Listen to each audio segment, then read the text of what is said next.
नमस्कार, मी Vishwajit. News अनकटच्या sports अपडेटमध्ये आपलं स्वागत. जाणून घेऊयात क्रीडा विश्वातील काही महत्त्वाच्या घडामोडी. IPLच्या 18व्या मोसमातील 35व्या सामन्यात आज दोन टेबल टॉपर संघ आमने सामने असणार आहेत. या सामन्यात गुजरात टायटन्स विरुद्ध दिल्ली कॅपिटल्स यांच्यात लढत होणार आहे.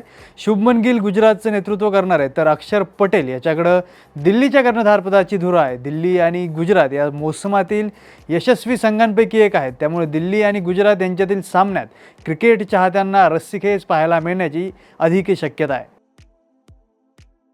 IPLच्या 18व्या मोसमात आज डबल हेडर अर्थात दोन सामने खेळवण्यात येणार आहेत. या डबल हेडरमधील दुसऱ्या सामन्यात राजस्थान रॉयल्स विरुद्ध लखनौ सुपर जायंट्स यांच्यात सामना होणार आहे. संजू सॅमसन राजस्थानचं नेतृत्व करणार आहे, तर ऋषभ पंत याच्याकडं लखनौच्या कर्णधारपदाची जबाबदारी आहे. राजस्थान आणि लखनौ दोन्ही संघांचा हा 8वा सामना असणार आहे.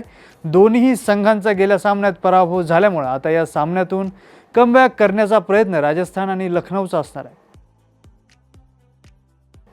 पंजाब किंग्सनं IPLच्या 18व्या मोसमातील 34व्या सामन्यात होम टीम रॉयल चॅलेंजर्स बंगळुरूवर घरच्या मैदानावर 5 विकेट्सनं मात केली आहे. RCBनं पंजाबला विजयासाठी 14 ओव्हरमध्ये 96 धावांचं आव्हान दिलं होतं. पंजाबनं हे आव्हान 12.1 ओव्हरमध्ये 5 विकेट्स गमावून सहज पूर्ण केले. तसंच पंजाबचा हा या मोसमातील 5वा विजय ठरला आहे. पंजाब या मोसमात 5 सामने जिंकणारी दिल्लीनंतर दुसरी टीम ठरली. दक्षिण आफ्रिकेचा युवा फलंदाज डेवॉल्ट ब्रेव्हिस IPL 2025 मध्ये चेन्नई सुपर किंग्जमध्ये सामील झाला आहे. 2024 मुंबई इंडियन्सकडून खेळलेल्या ब्रेव्हिसला 2025च्या मेगा लिलावात खरेदी करण्यात आलं नाही. मात्र वेगवान गोलंदाज गुरजपनीत सिंगच्या जागी ब्रेव्हिसचा समावेश करण्यात आला आहे. गुरजपनीतला नेट प्रॅक्टिस दरम्यान दुखापत झाली आणि आता ब्रेव्हिसला CSKनं 2.2 कोटी रुपयांना करारबद्ध केला आहे. राज्य शासनाच्या शालेय शिक्षण व क्रीडा विभागाच्या वतीनं आयोजित शिवछत्रपती राज्य क्रीडा पुरस्कार वितरण सोहळा बालेवाडी येथील शिवछत्रपती क्रीडा संकुलात काल राज्यपाल CP राधाकृष्णन यांच्या हस्ते पार पडला.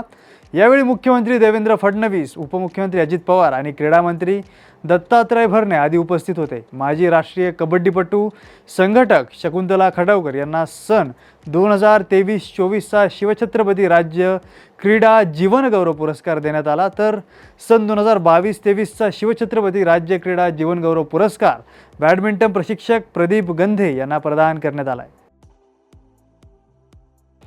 भारतीय क्रिकेट नियामक मंडळानं शुक्रवारी T20 मुंबई लीगमधील एका संघाचे मालक गुरमीत सिंह भामरा यांच्यावर मोठी कारवाई केली.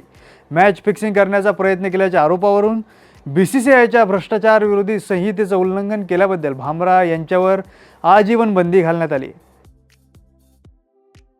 महिला एकदिवसीय विश्वचषक 2025चे आयोजन भारतात होणार असून स्पर्धेतील 8 पैकी 7 संघ निश्चित झाले. गुरुवारी पात्रता फेरीत पाकिस्तान संघानं थायलंडचा 87 धावांनी पराभव करून विश्वचषक स्पर्धेसाठी आपलं स्थान पक्के केलं आहे. पाकिस्तान महिला क्रिकेट संघानं विश्वचषक पात्रता फेरीत सलग 4 विजयांची नोंद केली आणि पाकिस्तानच्या या विजयी मोहिमेमुळे BCCIचे नियोजन बिघडले. पाकिस्तान संघाच्या प्रवेशामुळे विश्वचषक स्पर्धेतील त्यांचे सामने दुसऱ्या देशात खेळवले जातील, ज्यामुळे भारतीय बोर्डाला मोठं नुकसान सहन करावं लागू शकतं.